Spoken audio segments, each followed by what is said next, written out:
انشاءاللہ آج سورۃ الفیل کا آغاز ہوگا۔ یہ مکی صورتوں میں سے ایک ہے اور اس میں 5 مختصر آیات ہیں۔ آج اس کا آغاز کرتے ہیں بسم اللہ الرحمن الرحیم۔ اللہ تبارک و تعالی نے ارشاد فرمایا الم تر کیف فعل ربک باصحاب الفیل۔ الم تر، اے محبوب کیا آپ نے نہ دیکھا، کیف فعل ربک، کہ کیسا معاملہ فرمایا آپ کے رب نے، باصحاب الفیل، ہاتھی والوں کے ساتھ۔ پہلی بات تو یہ کہ نبی کریم صلی اللہ علیہ وسلم سے یہ فرمانا کہ کیا آپ نے نہ دیکھا کہ ہاتھی والوں کے ساتھ اللہ نے کیا کیا، یہ ثابت کرتا ہے کہ بہت سے امور اور معاملات ایسے ہیں جو اللہ تبارک و تعالی اپنے حبیب کریم صلی اللہ علیہ وسلم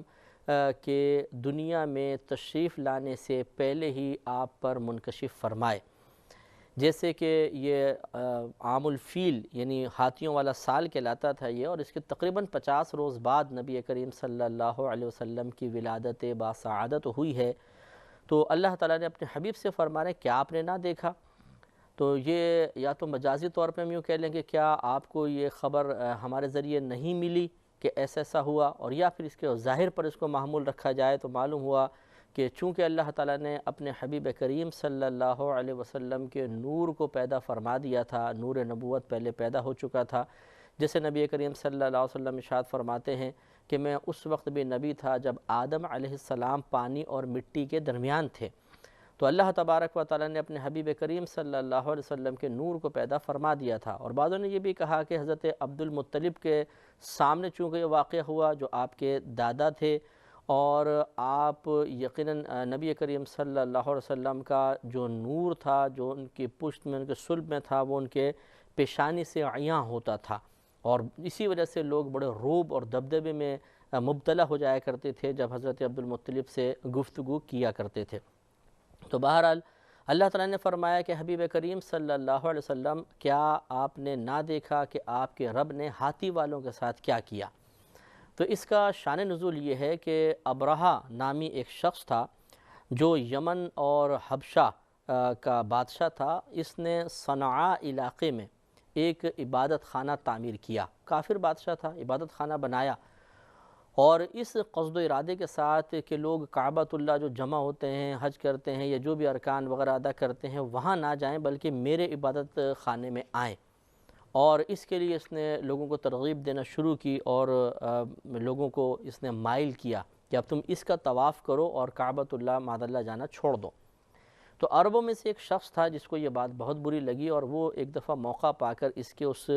عبادت خانے میں داخل ہو گیا، اور اس نے وہاں پر مطلب نجاست وغیرہ ڈال دی اور بہت اس کو گندا اور آلودہ کر دیا، اور وہاں سے فرار ہو گیا۔ اب جب اس بادشاہ کا نام ابرہہ تھا، اسے پتہ چلا تو یہ بڑا سیخ پا ہوا اور طیش مبتلا ہو گیا، اور اس نے دل میں ارادہ کیا کہ معاذ اللہ ثم معاذ اللہ میں کعبۃ اللہ کو گرا دوں گا تاکہ نہ وہ رہے، نہ لوگ وہاں پر جائیں، اور پھر میرے اس عبادت خانے کو سب اپنا مرجع بنا لیں، مرکز بنا لیں۔ اس خیال سے یہ اپنے ہاتھیوں کی فوج لے کر نکلا۔ ان میں ایک بہت بڑا ہاتھی تھا جس کا نام محمود رکھا گیا تھا۔ وہ اس پر محمود ہاتھی کو لے کے آگے چلا، اور مطلب تیاری شروع ہوئی، ارادہ ہوا کہ میں نکلتا ہوں۔ جب یہ وہاں پہنچا تو لوگ خوفزدہ ہو کے بھاگے، اور اس نے وہاں پر کچھ چیزوں پر قبضہ کر لیا، جن میں سے حضرت عبد المطلب کے 200 تقریباً اونٹ تھے جو اس نے قبضے میں کر لیے، اور بھی چیزوں پہ قبضہ کیا۔ حضرت عبد المطلب اس سے ملنے کے لیے گئے۔ جب اس نے دیکھا تو وہی جو نور مصطفیٰ صلی اللہ علیہ وسلم آپ کی پیشانی سے عیاں تھا، اس نے اس کو رعب اور دبدبے میں مبتلا کر دیا۔ اس نے بڑے ادب اور احترام سے آپ کو بٹھایا اور پوچھا کہ آپ کیسے تشریف لائے؟ تو آپ نے فرمایا کہ میں اپنے اونٹ لینے کے لیے آیا ہوں۔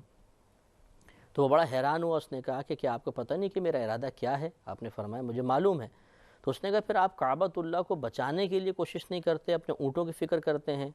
تو حضرت عبد المطلب نے فرمایا کہ میں ان اونٹوں کا مالک ہوں، میں ان کی حفاظت کروں گا، جو اس گھر کا مالک ہے وہ خود اس کی حفاظت فرما لے گا۔ اس سے معلوم ہوتا ہے کہ حضرت عبد المطلب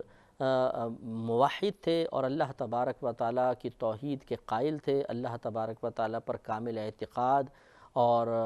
آپ اللہ تعالیٰ پر یقین توکل رکھتے تھے، اور حضرت ابراہیم علیہ السلام کے دین پر آپ چل رہے تھے، لہٰذا ابرہہ نے کہا ٹھیک ہے، اس نے 200 اونٹ آپ کے حوالے کر دی، آپ انہیں لے کر مکۃ المکرمہ آئے اور تمام لوگوں کو فرمایا کہ تم فوراً گھاٹیوں کی طرف منتقل ہو جاؤ۔ لوگ وہاں چلے گئے، آپ کعبۃ اللہ کے پاس آئے، اس کے دروازے کے پاس کھڑے ہوئے اور اللہ تعالیٰ کی بارگاہ میں التجا کی کہ اے رب کریم، اس گھر کی حفاظت اب تو ہی فرما، اور تو ہی حفاظت فرمانے والا ہے، اور اس کو قوم کو تباہ کر اور اس کی اپنے گھر کی حفاظت فرما۔ یہ کہہ کر آپ وہاں سے تشریف لے گئے۔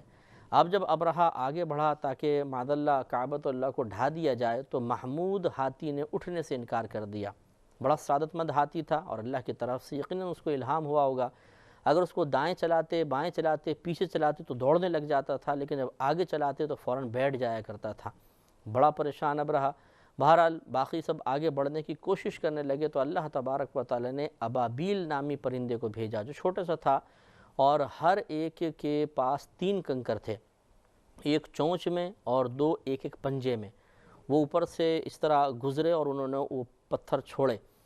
تو چونکہ یہ سائنس بھی اب پروف کر چکی ہے کہ اگر اوپر سے کوئی پتھر چھوڑا جائے تو وہ کئی میل فی گھنٹہ کی رفتار سے نیچے کی طرف آتا ہے اور بہت ہی پاور کے ساتھ لگتا ہے، لہٰذا وہ پتھروں کی برسات ہوئی، اور اتنا خطرناک وہ پتھر ہوتے تھے کہ کسی کے سر میں اگر لگتے تھے تو لوہے کا اس کا خود جو ہوتا تھا، ہیلمٹ جو جنگ میں پہنتے ہیں، وہ توڑ کر پھر پورے جسم کو چیرتا ہوا، پھر ہاتھی کو چیرتا ہوا زمین تک پہنچ جاتا تھا۔ اور جب یہ مسلسل لگاتار بارش ہوتی رہی تو یہ پورا کا پورا جو لشکر تھا وہ بالکل ایسا ہو گیا جیسے جانور چارہ وغیرہ چر لیتے ہیں تو پھر باقی جو بھوسا رہ جاتا ہے کچرے کے طور پر، اس طرح کھائے ہوئے بھوس کی طرح اس کو کر دیا گیا۔ یہ واقعہ اللہ تبارک و تعالی نے سورۃ الفیل میں بیان فرمایا، اور یہ اصحاب فیل یا ہاتھی والے کہلاتے تھے۔ چنانچہ ارشاد ہوا الم تر کیف فعل ربک باصحاب الفیل، اے حبیب کریم صلی اللہ علیہ وسلم، کیا آپ نے نہ دیکھا کہ آپ کے رب نے ہاتھی والوں کے ساتھ کیا کیا؟ الم یجعل کیدہم فی تضلیل، کیا ان کا داؤ یعنی ان کا جو مکر و فریب تھا وہ تباہی میں مبتلا نہ فرمایا؟ وَأَرْسَلَ عَلَيْهِمْ طَيْرًا أَبَابِيل، اور ان پر پرندوں کی ٹکڑیاں یعنی فوجیں بھیجیں، یعنی ابابیل پرندوں کی فوجیں بھیجیں، تَرْمِيهِمْ بِحِجَارَةٍ مِّن سِجِّيلٍ، کہ انہیں کنکر کے پتھروں سے مارتے تھے، یعنی سخت جو پتھر ہوتا تھا وہ چن کے بھی لائے جانور اور پھر وہ پرندے انہوں نے برسایا۔ فَجَعَلَهُمْ كَعَصْفٍ مَأْكُولٍ، تو انہیں ایسا کر دیا جیسے کھائی ہوئی کھیتی کا بھوسا، جیسے جانور کھائی ہوئی کھیتی کھا لیں کھیتی تو پھر جو بھوسا رہ جاتا ہے، بالکل اس طرح کر دیا۔ تو اس آیت کریمہ سے، اس سورہ مبارکہ سے معلوم ہوا کہ اللہ تبارک و تعالی ہر چاہت پر قادر ہے۔ اگر وہ کسی معاملے میں مسلمانوں کو کسی آزمائش میں مبتلا فرمانا چاہے تو وہ ایک الگ بات ہوتی ہے کہ اللہ تعالیٰ نے ہمیں بہت سی چیزوں کا مکلف بنایا، اور اس میں فوری طور پہ اللہ تبارک و تعالیٰ کی ہمارے توقع کے مطابق امداد نہیں آتی، تو اس کا مطلب یہ نہیں ہے کہ معاذ اللہ اللہ تعالیٰ اس پر قادر نہیں رہا یا دشمن کو زیر کرنے پر قادر نہیں رہا۔ آپ سمجھ گئے ہوں گے کہ اگر بالفرض مسلمان کسی کافر سے مقابلہ کرتا ہے اور مسلمان کو پستی حاصل ہوتی ہے تو یہ مسلمان کے ناحق ہونے کی کوئی دلیل نہیں ہے، معاذ اللہ، یا اللہ تبارک و تعالیٰ اس قوم کا مقابلہ نہیں کر سکتا، ایسی بات بھی نہیں ہے۔ وہ چاہے تو پرندوں کے ذریعے ہی سب کو ہلاک و برباد کر دے، جس کی مثال یہ بیان کی گئی، لیکن جب اللہ تبارک و تعالیٰ باوجود مسلمانوں کی قسم پرسی کے اور مسلمانوں کی تباہی کے اگر ان کے لیے کوئی ظاہری طور پر امداد کے اسباب مہیا نہیں فرماتا تو یقیناً اس میں اللہ تبارک و تعالیٰ کی بہت سی حکمتیں پوشیدہ ہوتی ہیں جن تک ہماری ذہنی رسائی نہیں ہو سکتی ہے۔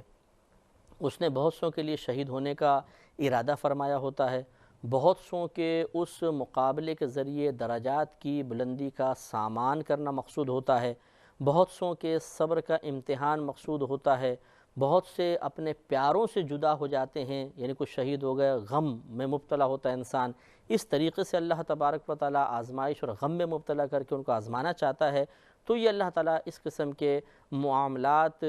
کو فوری طور پر اپنی غیبی امداد سے روکتا نہیں ہے یا مسلمانوں کو غلبہ نہیں دیتا، بلکہ باقاعدہ مقابلے کی توفیق دیتا ہے، اور اس میں کبھی شکست ہوتی ہے، کبھی فتح ہوتی ہے۔ ورنہ اللہ تبارک و تعالیٰ چاہے تو پوری، جیسے نبی کریم صلی اللہ علیہ وسلم کی حدیث بھی ہے کہ سرکار نے فرمایا اگر میں چاہوں تو تو یہ پہاڑ سونے کے بن کے میرے پیچھے چلیں، یعنی پہاڑ چلے، ایک بے جان چیز جب اللہ تعالیٰ کی عطا سے اس کے حبیب کریم صلی اللہ علیہ وسلم کے قول کے تابع کر دی گئی ہے کہ اگر سرکار پہاڑوں کو بولیں تو بے جان چیز پیچھے پیچھے چلنے لگے، تو پوری کائنات کی جاندار چیزیں تو یقیناً اللہ تبارک و تعالیٰ کے حکم کے تابع ہیں، اور بے جان بھی اللہ کے حکم کے تابع ہیں. مثال دینا مقصود ہے. تو اگر اللہ تعالیٰ چاہے تو کچھ بھی کر سکتا ہے. مثال کے طور پہ کوئی ملک ہے، اللہ تعالیٰ سمندر کو حکم دے اس پہ چڑھ جا اور پورے کو بہا دے، تو کون اس ریلے کو روک سکتا ہے؟ کتنا بھی ترقی یافتہ ملک کیوں نہ ہو، جب سمندری طوفان توجہ کر لے تو اس کو روکنا ان کے بس کی بات نہیں. ہواؤں کو کیسے روکے گا انسان؟ اللہ تعالیٰ ہواؤں کو حکم دے جاؤ اتنی تیز چلو کہ بلڈنگوں کو کھاڑ دو زمین سے، زمین ہوا اکھاڑ دے گی. تو اللہ تبارک و تعالیٰ ہر چاہت پر قادر ہے، لیکن ضروری نہیں ہے کہ جو ہم چاہتے ہیں اللہ تعالیٰ ہماری مرضی کے معاذ اللہ موافق یا تابع ہو کر ویسے ہی کرنا شروع کر دے. وہ اپنی مرضی کا مالک ہے، اس کے اپنے ارادے ہوتے ہیں. صدق اللہ